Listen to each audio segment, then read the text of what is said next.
ഇതെങ്ങനെയാണ് യൂസ് ചെയ്യുന്നതെന്ന് ഞാൻ മനസ്സിലാക്കിയ അന്ന് മുതൽ എന്നും സ്ഥിരമായിട്ട് ഉപയോഗിക്കുന്ന കുറച്ച് വിൻഡോസ് കീബോർഡ് ഷോർട്ട് കട്ടുകളെക്കുറിച്ച് പറയാം. ഒന്നാമത്തേത് ആൾട്ട് പ്ലസ് ടാബാണ്. ഇത് നമ്മളിങ്ങനെ ഓൾട്ട് അമർത്തിക്കൊണ്ട് നമ്മൾ ടാബ് അമർത്തുകയാണെങ്കിൽ ഇങ്ങനെ അടുത്തടുത്ത ആപ്ലിക്കേഷനുകളിലേക്ക് ഇങ്ങനെ ചാടി പോകാനായിട്ട് സാധിക്കുന്നതാണ്. പെട്ടെന്ന് ഓൾട്ടും ടാബും കൂടെ ഒരുമിച്ച് ആൾട്ട് ആദ്യം അമർത്തിയിട്ട് ടാബ് അമർത്തുകയാണെങ്കിൽ പെട്ടെന്ന് അടുത്ത ഏതൊക്കെ ആപ്ലിക്കേഷനാണോ ഓപ്പൺ ആയിരിക്കുന്നത് അതിലിങ്ങനെ ചാടി അടുത്തതിലോട്ട് പോകാനായിട്ട് സാധിക്കും.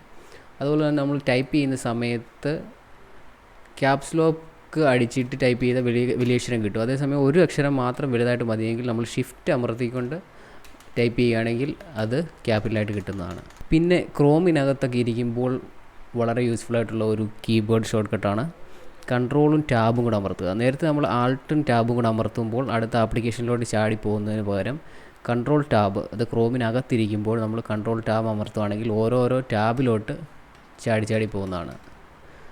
അതുപോലെ കൺട്രോൾ അമർത്തിയിട്ട് ഇപ്പോൾ രണ്ടാമത്തെ ടാബിലോട്ട് പോകണമെങ്കിൽ കൺട്രോൾ അമർത്തിയിട്ട് 2 അമർത്തുകയാണെങ്കിൽ നേരെ ഡയറക്റ്റ് ആ ഒരു ടാബിലോട്ട് പോകുന്നതാണ്.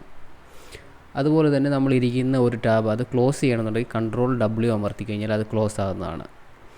ഈ ഒരു കൺട്രോൾ W എന്നുള്ള സംഭവം നമ്മൾ മിക്കവാറും ഏത് ആപ്ലിക്കേഷനിനകത്താണെങ്കിലും നമ്മൾ കൺട്രോൾ W അമർത്തി കഴിഞ്ഞാൽ അത് ക്ലോസ് ആകുന്നതാണ്. ഇപ്പം നമ്മളിപ്പോൾ കുറേയധികം ടാബുകൾ ഉണ്ടെങ്കിൽ നമ്മൾ കൺട്രോൾ W അമർത്തുമ്പോൾ ആ ഓരോ ടാബും ക്ലോസ് ആവും. അതേസമയം ലാസ്റ്റ് ടാബ് ഒറ്റ ഒരു ടാബിൽ മാത്രമായിരിക്കുന്നെങ്കിൽ കൺട്രോൾ W അമർത്തുമ്പോൾ അത് മൊത്തത്തിൽ ക്ലോസ് ആയി പോകും.